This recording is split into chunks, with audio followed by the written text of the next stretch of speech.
Alright, so here's a quick update on the diesel tractor. As you can see, the tranny's out of it.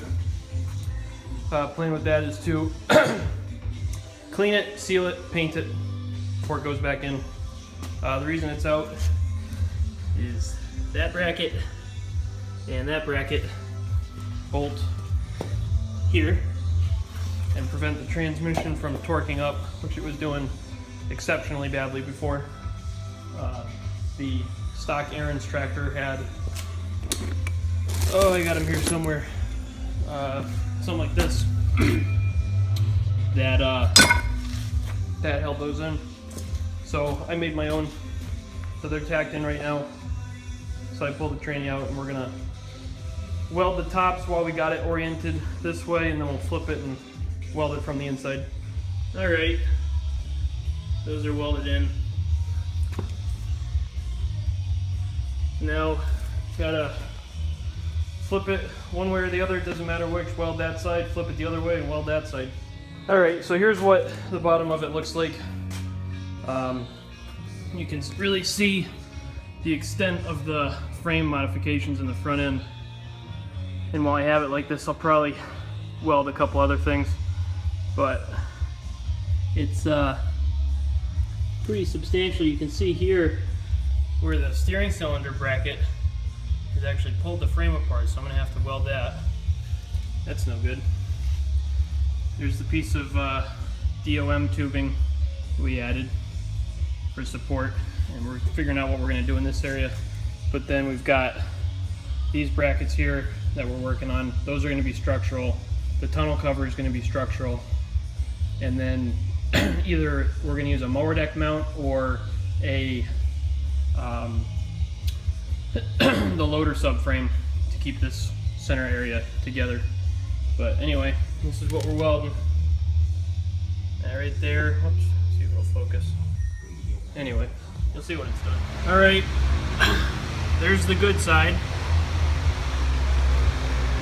There's the ugly side. I did that one right-handed. You can see the loop isn't quite as tight, which is why it's wider and fatter. That one came out good. Now I gotta flip it around. All right, flipped it on the other side. So here's the other bracket that we gotta weld in. And then there's a couple other places like we can weld the bottom here, we can plug weld it, but we don't need to yet, and I don't know if there's anything else that's gonna go there. So I'm gonna leave those blank for now.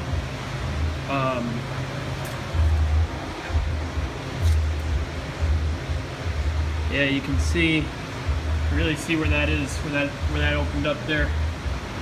We're gonna have to do something about that too. Yep, she's ugly right now, boys. No doubt about that. All right, this side didn't come out super duper good because the tacks were kind of all over the place, so I had to weld between them. This side came out pretty good. Not too bad. I ain't no Chucky 2009, but they stick. So now what we got to turn our attention to is fixing that. All right, well, that's better. So now we're gonna clean that all up and put some metal on it. Yep. It's an ugly ass fucking weld, but as long as it works, right?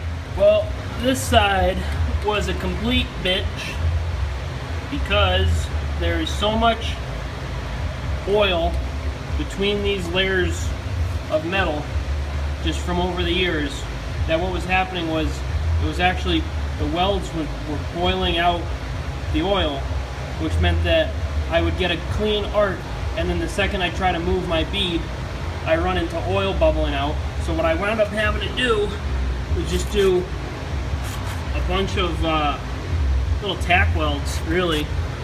And I mean, honestly, it's not half bad, and it'll probably hold just fine, especially since this side wasn't even peeling anyway. I'm just doing it kind of like as a preventative thing.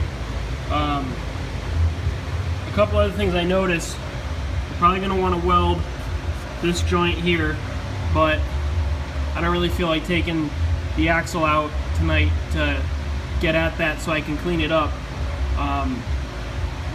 You know, like these joints here really aren't the best looking, but I can't see them really being a structural concern, especially since this triangular piece is all welded in. So with that being said, I'm probably just going to take another quick once over this thing and then get it back right side up, because I can't really see anything else that really needs to be welded in. I got to shoot that bottom bracket with some paint and this as well so it doesn't rust. But anyway, we're getting there.